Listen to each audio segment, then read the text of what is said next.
Hallo und herzlich willkommen zu einem neuen Video. Ich muss euch sagen, für mich hier zu Hause hinsetzen und ein Video für euch zu recorden, ist auf jeden Fall Überwindungsfaktor 10.000 im Verhältnis zu einfach draußen geil Moped fahren und bisschen labern. Ich habe wieder mal eine Abstimmung gemacht und es gibt ein paar Themen, die ich euch unbedingt als Review eigentlich zeigen und erzählen will. Und eins davon ist auch Sober Oktober. Das andere war in diesem Fall meine Fahrradklamotten im Winter, weil genau vor einem Jahr habe ich angefangen zu trainieren, den ganzen Winter durch, um mit dem Rennrad danach 427 Kilometer nonstop von München nach Wien zu fahren. Video gerne hier. Falls ihr es noch nicht gesehen habt, ist ein geiler Trip gewesen und war wirklich toll. Und ja, deshalb, also ich weiß auf jeden Fall, welche Klamotten du anziehen sollst, wenn du bei minus 10 Grad zur Arbeit pendelst oder sonst wohin fährst. Deshalb wahrscheinlich dann nächste Woche, weil es gibt so ein paar saisonale Themen, wie hier zum Beispiel Fahrradfahren im Winter. Das passt einfach jetzt genau, deshalb muss das jetzt raus. Aber Sober Oktober passt auch genau, weil jetzt haben wir Anfang November und es war halt Oktober. Also ihr fragt euch bestimmt, wie kann man von so einer Form in so einer Form nur in verdammten 4 bis 5 Wochen kommen? Unmöglich natürlich. Dementsprechend, Sober Oktober ist komplett sinnfrei, aber es hat auch gute Sachen. Näheres dazu in diesem Video. Also was ist überhaupt Sober Oktober? Sober Oktober ist etwas wie Fasten auf Neumodern. Grob gesagt, du sollst Verzicht wieder mal lernen, du sollst grob gesagt keine Drogen nehmen, wo Alkohol, Cannabis, sonstiges Zeug, was man sich so reinballern kann. Dazu zählt vielleicht auch Red Bull, Kaffee oder einfach so ein bisschen back to basics, auf etwas verzichten, was man in der Regel gern häufig und zu oft vielleicht macht. Genau, gern wird das auch noch kombiniert heutzutage, wo man einfach sagt, okay, man lebt clean, man ernährt sich auch relativ clean, man achtet auf die Ernährung, soll das heißen, und man macht dazu auch noch Sport. Grob gesagt, zumindest in dem Bereich, wo ich mich sonst im Internet bewege, heißt es einfach, ein Monat disziplinierte Ernährung, ein Monat anständiges Training und das Ganze natürlich bestenfalls im Kaloriendefizit und am Ende bist du einfach definierter, was für viele ja heißt, du hast abgenommen und siehst besser aus. Herrlich. Dementsprechend, das hier ist meine Übersicht von der Garmin Connect App im Monat Oktober und ich habe mir so einige Ziele gesetzt. Zu den Zielen gehört erstens mal Kaloriendefizit, soweit klar, aber ein fixes Kalorienlimit von 1900 Kalorien. Das ist bei mir ungefähr so mein Ruhebedarf, soll heißen, wenn ich noch dazu 12.000 Schritte, nächstes Ziel, dazu hau, bin ich ungefähr schon 500, 600 Kalorien im Defizit. Was ich dann noch gemacht habe, war einfach ganz normal weiterleben. Also alle Wege mit dem Fahrrad, einkaufen gehen zu Fuß. Manchmal waren es 20.000 Schritte, manchmal bin ich noch 40 Kilometer dazu Fahrrad gefahren. Trotzdem das strikte Kalorienlimit auf 1900 Kalorien. Ja, wir können das alles. Unser Körper ist extrem mächtig. Das heißt, mentale Sache, ob du schwach wirst oder nicht, dafür ist das Monat quasi da. Allgemein gesunde Ernährung soll heißen, es darf auch ein Kuchen sein, solange du unter 1900 Kalorien bist. Aber was für mich echt relativ einfach ist, wenn du sagst quasi nichts abgepacktes, Süßes, im Sinne von Kuchen von Konditorei wieder okay, aber einfach keine Schoko zum Snacken, keine Pralinen, Milka-Riegel oder sonst was. Punkt 5 war einfach für mich Intervallfasten. Ich finde, Intervallfasten ist echt so eine großartige Sache, weil ich finde, definitiv schläft man besser, man wacht fitter auf. Am Abend vor dem Schlafengehen zu snacken führt einfach quasi zu einem unruhigen Schlaf, zu einfach ein bisschen Wohlbefinden.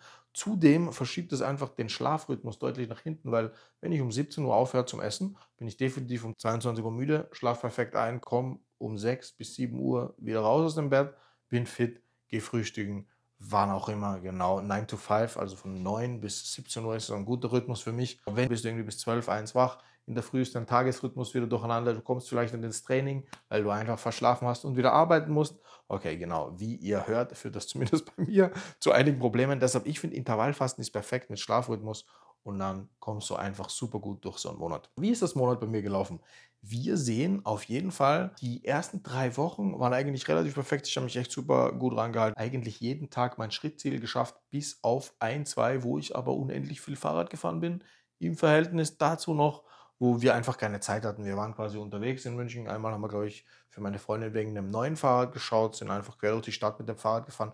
Da war einfach nicht so viel zum Gehen.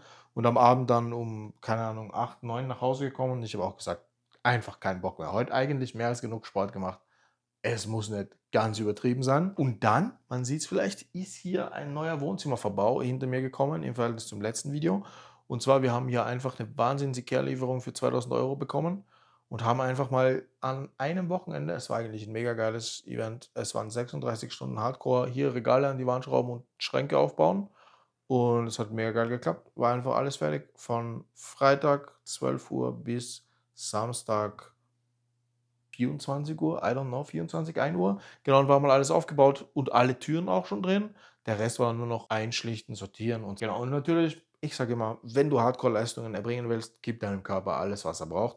Dementsprechend habe ich für mich auch einfach mental gesagt, pausieren, weil ich wollte das Ding einfach fertig haben und wir sind halt zum Wertstoffhof gefahren mit den alten Sachen und waren einfach voll durchgetaktet. Ich bin einfach früh aufgestanden, habe gebaut, gebaut, gebaut, gebaut, gebaut, spät schlafen gegangen, wieder früh aufgestanden, gebaut, gebaut, gebaut.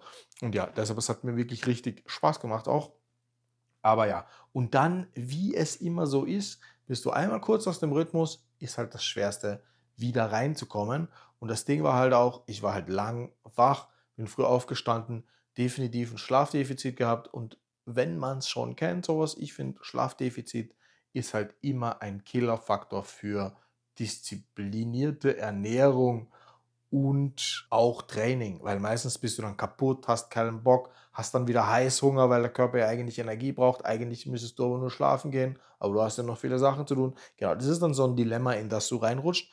Genau, und ich habe mir auch gesagt, genau, Montag, Dienstag, Mittwoch war ich ein bisschen kaputt und wie es dann halt läuft, habe ich mich auch noch ein bisschen verkühlt.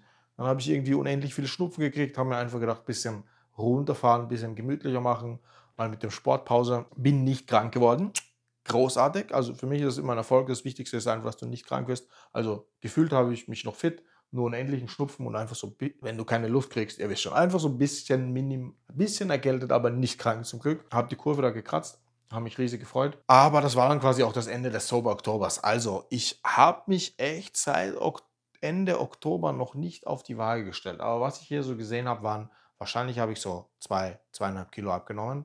Vom Kaloriendefizit müsste das auch ungefähr passen. Aber danach hat es quasi keinen Sinn gemacht. Ich sage auch, wenn du krank bist, mach nicht noch eine Diät. Das macht absolut keinen Sinn. Gib deinem Körper, was er braucht. Du brauchst ja nicht zu viel fressen, aber wenn du einfach Gusto und Hunger hast, isst einfach was. Dementsprechend ist dann Sober Oktober zu Ende gegangen, ohne direkten Vergleich. Ich glaube, ich werde wieder durchstarten, so in diese Richtung, aber das Ding ist, ich tue mir aktuell weiterhin noch so schwer wegen meiner rechten Schulter. Die hat noch immer Probleme, unter Anführungszeichen. Das, was ich auch immer da drin habe, ist noch immer nicht ganz raus. Ich mache viel Physiotherapie. Ich versuche viel Yoga-Übungen zu machen. Ich versuche viel Brustwirbelsäule-Mobilisation zu machen. Und genau diese Sachen kosten mir 10-mal mehr Überwindung, als einfach 3 Stunden im Fitnessstudio alles zu geben. Deshalb, da bin ich einfach voll fokussiert, weil es hat gar keinen Sinn. Ich weiß einfach, wenn ich wieder Vollgas trainieren anfange, dann wird es einfach wieder stärker. Und so ist es jetzt eigentlich weg. Ich spüre nur einfach, die Schmerzpunkte sind noch da und irgendwas fühlt sich noch komisch an. Aber zumindest habe ich einfach im Ruhezustand keine Schmerzen. Das ist auch schon ein Erfolg, muss man feiern. Dementsprechend, was für mich der allerwichtigste Tipp ist von entweder Fasten, Sober Oktober oder allen anderen Diäten, die es da gibt auf der Welt. Und zwar, das Wichtigste ist das Ziel nach dem Ziel. Und zwar, stell dir vor, ich habe 95 Kilo. Mein Ziel ist 80 Kilo. Dann hast du da die Wahnsinnstransformation und wirst einfach komplett zur Maschine, lean, 11% Körperfett. Aber dann hast du 80 Kilo und was machst du natürlich? Ich habe zweimal in meinem Leben so eine Transformation gemacht. Beim ersten Mal habe ich ein Sixpack gehabt, 78 Kilo, glaube ich. Und das Ding war einfach, natürlich habe ich mich schon die ganzen letzten Monate gefreut, weil ich muss sagen, von 82 auf 78, das ist so, mein Körper will das nicht. Genau, 85 für meinen Körper, gar kein Problem, Standardgewicht, alles in Ordnung. Genau, 82 einfach zu erreichen. Das ist auch cool, damit kommt er gut klar. Aber darunter wird es schon in Reserven gehen, so Richtung 11-12% Körperfett. Ist wirklich so, das sagt mein Körper einfach, jo, Alter, darauf habe ich keinen Bock.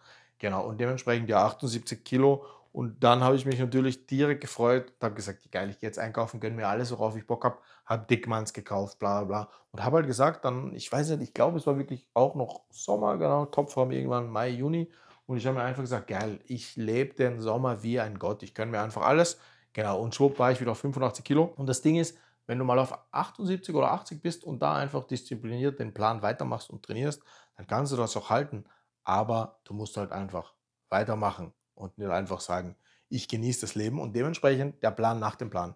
Genau, beim zweiten Mal hat das bei mir eigentlich perfekt geklappt. Ich habe wieder runter trainiert auf 11-12% Körperfett, war dann aber sogar mit definiertem Sixpack irgendwo um die 80 Kilo, was ja auch besser ist. Du willst ja auch nicht zu viel einfach abbauen. Das Ziel nach dem Ziel. Also nimm nicht ab, einfach damit du einmalig 80 Kilo hast, damit du einmalig 50 Kilo hast, je nachdem Mann oder Frau, wie du das willst. Versuch einfach den Plan wirklich langfristig zu denken, weil wenn du keinen Plan hast nach dem Plan, läufst du einfach in diesen klassischen Jojo-Effekt rein. Und das Ding ist, ich halte nichts von dem Jojo-Effekt. Und ich sage auch, den Jojo-Effekt so an sich gibt es nicht. Es gibt halt nur gewisse Phasen in deinem Kopf, die dein Unterbewusstsein dir triggern will, die aber dein Geist in jedem Fall überwinden kann, wenn du in der Lage bist, es zu erfassen. So wie ich schon gesagt habe.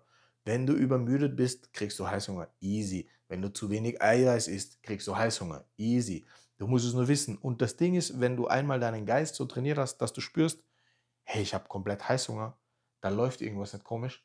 Ja, verdammt, ich habe eigentlich auch echt schlecht geschlafen, fühle mich irgendwie nicht fit. Dann kannst du dir selber quasi sagen, okay, ich muss einfach nur durchhalten bis 22 Uhr. Sagen wir mal, es ist jetzt 16, 17 Uhr, es ist auch 12, 13 Uhr vielleicht. Und du hast vielleicht schon deine ganzen Kalorien verbraucht. Dann sagst du einfach, also du musst einfach diese Erkenntnis haben zu dem Zeitpunkt, dass du sagst, okay, heute esse ich nichts mehr.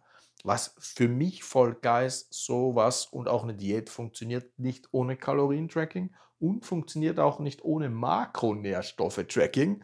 Und genau das ist, glaube ich, etwas, was allgemein vom Begriff vielleicht noch nicht so bekannt ist. Heißt einfach, du sollst schauen auf Fett, Eiweiß und Kohlenhydrate, dass du wirklich diese Aufteilung hast und sollst halt ungefähr schauen, dass dein Eiweißgehalt gedeckt ist. Heißt ungefähr 1 Gramm bis 1,4 Gramm pro Kilogramm Körpergewicht. Das ist easy, das ist solide. Manche sagen, wenn du auf Diät bist, mach noch viel mehr. I don't care. Ernähr dich einfach gesund und schau, dass du diese Abdeckung auf jeden Fall zusammenkriegst. Mehr schadet nie. Wenn du was snackst, zum Beispiel die Regel einfach, okay, wenn du jetzt sagst, echt um 20 Uhr, du hast den Heißhunger des Jahrtausends und du musst jetzt was essen, dann isst einfach ein bisschen Wurst und Käse, eine Tomate, ein Paprika und schau, dass du quasi grobe Kohlenhydrate wie Brot oder sonst irgendwas weglässt, dann ist das auch in Ordnung, weil was viele, finde ich, falsch verstehen ist, du bist ja in der Diät und von dem Cheat Day halte ich, by the way, auch überhaupt nichts, weil in der Regel fressen die Leute einfach viel zu viel. Genau, du bist in der Diät, du hast ein Kaloriendefizit von 500 Kalorien, 700 pro Tag. Aber wenn du jetzt einfach an einem Tag einfach nur eine anständige Jause, bisschen Wurst, auch gerne Brot, Butterbrot, Käse, dir einfach eine echt gemütliche Jause rechnest, Brotzeit auf Bayerisch, dann ist es überhaupt nicht schlimm. Dann hast du einfach 500 Kalorien. Vielleicht tut es deinem Körper auch wirklich gut, aber das Ding ist, du nimmst dir deshalb weiterhin noch nicht zu. Du bist ja gerade mal wieder auf Null. Normal bist du im Defizit, jetzt bist du mal auf Null. Das ist in Ordnung. Genau, der Körper ist quasi einfach eine Maschine, die langfristig arbeitet. Es ist nicht so wie beim Auto oder bei einer Batterie. Du füllst einfach was in den Tank, dann hast du Leistung, dann ist es leer, dann hast du keine Leistung. Nein, bei uns ist es leer und du kannst definitiv noch 3 Tage komplett abliefern. Du kannst noch 5 Tage abliefern. Wir sind dramatisch und wir können mit gewissen Zuständen auch nicht wirklich umgehen. Deshalb manche Leute werden unglücklich, aggressiv, gereizt, was auch immer, wenn sie hungrig sind. Habe auch ich mal durchgemacht. Früher habe ich einmal in so einem Fitnessplan habe ich einfach so 6 Mahlzeiten pro Tag gebraucht. Ich hatte echt quasi Angst zu verhungern, wenn ich keine Mahlzeit bekommen habe und war dann dementsprechend halt einfach nervös. Das war halt einfach der Rhythmus, trainieren, essen, bla bla bla. Und halt auch immer so, dass du trotzdem halt alles gerade abdeckst und wahrscheinlich eher leichter im Defizit bist, dann ist dein Körper halt einfach konstant auf Strom, konstant auf Spannung. Das ist ganz lustig, aber das sind einfach nur Zustände, über die können wir Herr werden. Und das Wichtigste ist mentale Willenskraft, sonst funktioniert es nicht. Die letzte und die beste Transformation meines Lebens. Dementsprechend, ich finde, das war wirklich gut. Der Plan war um die 18 bis 20 Monate hat es gedauert. Das war auch solide. Einfach 1 bis 2 Kilo pro Monat. Ich habe gesamt 15 Kilo abgenommen. Genau, ich war irgendwo bei 95 Kilo und habe einfach gesagt, ei, das ist definitiv zu viel. Also bei mir ist es immer so, egal wie viel Gewicht ich habe, ich bin eigentlich immer fit. Ich gehe immer Fahrrad fahren wie ein Verrückter. Ich gehe super gern trainieren. Ich schleppe einfach gern schwer. Genau, das trägt wirklich alles dazu. Ich gehe immer in den 8. Stock, einfach weil es geiles Training ist und weil ich das gern mag. Bisschen den Schweinehund überwinden und dementsprechend hier einfach langfristiges Ziel gewesen. Hat soweit super gut geklappt und das Wichtige ist, bei so einem langfristigen Ziel, du hast wirklich extrem viele Learnings, weil du darfst halt nicht einfach aufgeben, wenn du einen kleinen Rückschlag hast, wenn du heute mal zu viel isst, wenn du einfach ein bisschen aus dem Takt fällst oder wenn es einfach mal eine Party gibt. Und das Ding ist auch genau, wenn ich feiern gehe, entweder gehst du feiern oder du bist einfach zu Besuch. Weil wenn ich feiern gehe, dann esse ich fix davor anständig. Ich trinke fix anständig. Und okay, am nächsten Tag von mir aus habe ich mich wieder komplett in Kontrolle, das ist mir voll egal, weil wenn ich das Ding ist auch, wenn du eh komplett überfressen bist, kannst du auch einfach einen Tag fasten oder du isst einfach nur ein Frühstück und du bist dann durch, du gehst wieder schlafen, auch wenn du 10, 12, 16 Stunden wach bist, aber du hast halt einfach keinen Hunger, weil der Körper eben in Balance ist.